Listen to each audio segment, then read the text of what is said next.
Hello everyone! Welcome back to Pop Around channel. Thank you for joining us in this episode. I just want to start this episode with this stunning sight we came across on our way to Hwnt Waterfall in Clanberries, as you can see in our previous episode.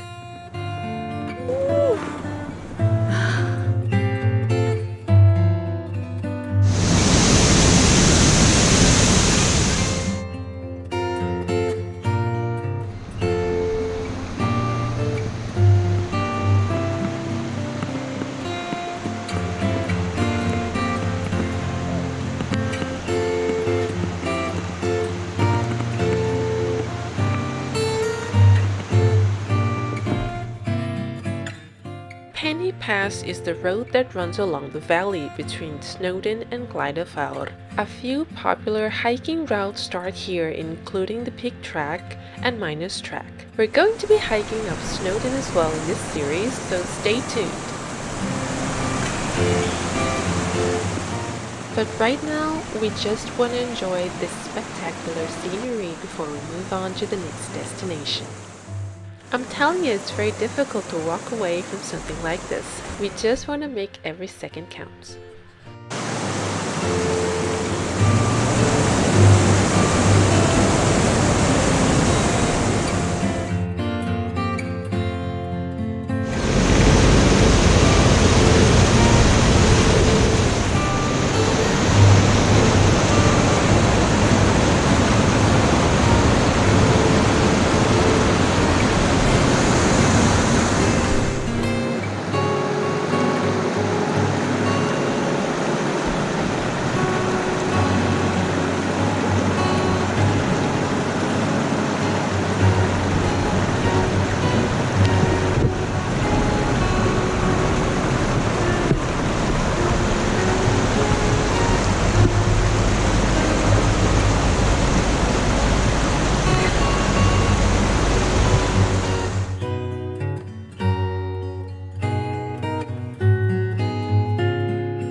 This trip didn't start up with sunshine like the summer weather is supposed to be, but since we're not in charge of the weather, we have to be flexible and make up new plans to see what works best at the time. Normally, when the sky turns grey and rainy like this, nothing's better than staying dry indoor, sipping on some tea, having some biscuits, watching raindrops on the window pane. So we decided that this historic 15th century Hwnt I'r Bont Tearoom is the perfect choice to do exactly that. But instead of a whatever hot tea, they serve proper traditional Welsh high tea and various selection of superb cakes. This unique looking tea room is located just at the foot of the stony bridge called Hwnt which was designed by a renowned architect named Inigo Jones. It's a 15th century bridge, so it's kind of hard to operate in the 21st century's traffic. There's a lot of reversing back and forth on this bridge, so it's a good fun to watch as well. I apologize if I mispronounced any Welsh names in this video. I wish I could do better Welsh pronunciation, but oh well, sorry Welsh people. Also, you'd probably noticed by now that there are no pictures of the tea room's interior, and this is because although the interior of the building looked very original and iconic, but like any other old buildings in the UK, the ceiling was very low, and since it was quite busy at the time, I didn't want to invade people's spaces and privacies just to make my content. But I'm telling you with my words that this tea room looks very iconic from inside out. It looked and felt very historic and homely. Also, if you're interested, you can follow the link in the description to learn more about this place. And as we thought that we were gonna move on, It poured down rain, so we had to wait in the car to decide what we could do next. Fortunately, it didn't rain for long, so we decided to head off to Conwy to visit the famous Bodnant Garden. It is a very beautiful property with a lot of awesome landscape gardens and follies. Just a heads up though, the entrance fee costs £15 for a non-member adult. However, if you're a member like me, it's a free entry.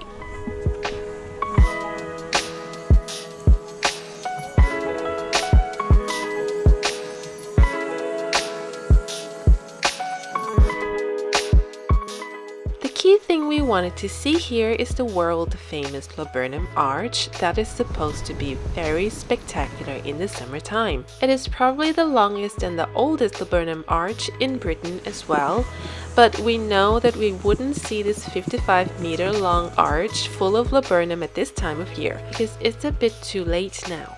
If you want to come and experience this world famous laburnum arch, you gotta be here during the end of May and the beginning of June.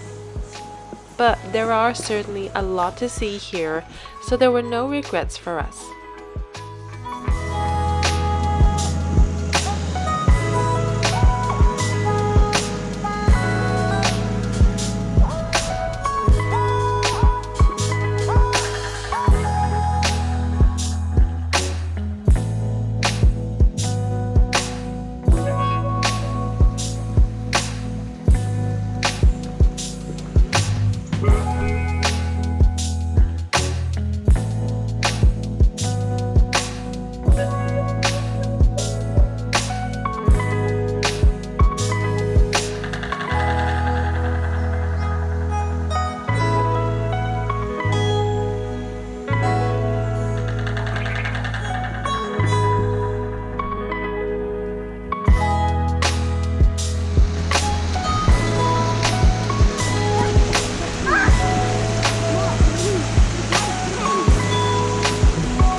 So there we go. It has been very lovely walking in this garden indeed. Now before we go back to our accommodation, we're gonna be exploring a little bit around Conwy.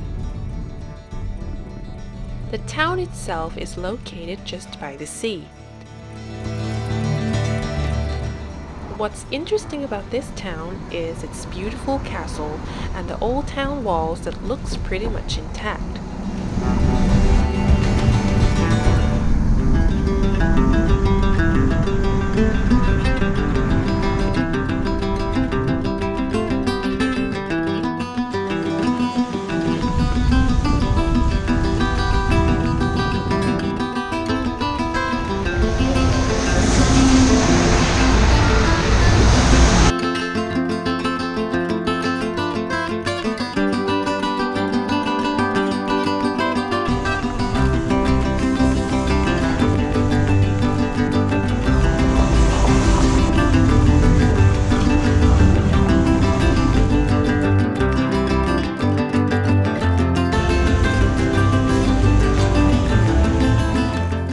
Another very interesting attraction here is this little red house that looks like it's been squeezed in between the tower and the row of houses by the beach, which it kind of is.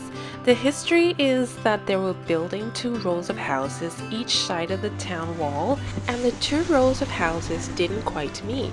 And since there was a little bit of a gap in between, they decided to build this little bonus house just to fill the gap. With just 72 inches wide, 120 inches deep, and 122 inches tall, this tiny little house was confirmed to be the smallest house in Great Britain in 1920s by the Guinness Book of Records. If you didn't know, you'd probably wonder if anyone had ever lived here, and the answer is yes. Actual people have lived here since mid-1800s. Anyway, if you want to know more about it, you can follow the link in the description. And that's about it for this rainy episode. In the next video, I'm gonna show you my first experience ever to climb Mount Snowdon, which is the highest mountain in England and Wales, so stay tuned. Please give me a thumbs up if you like this video, let me know what you think about it in the comment, subscribe if you haven't, and we'll see you next episode. Thank you for watching. Bye now!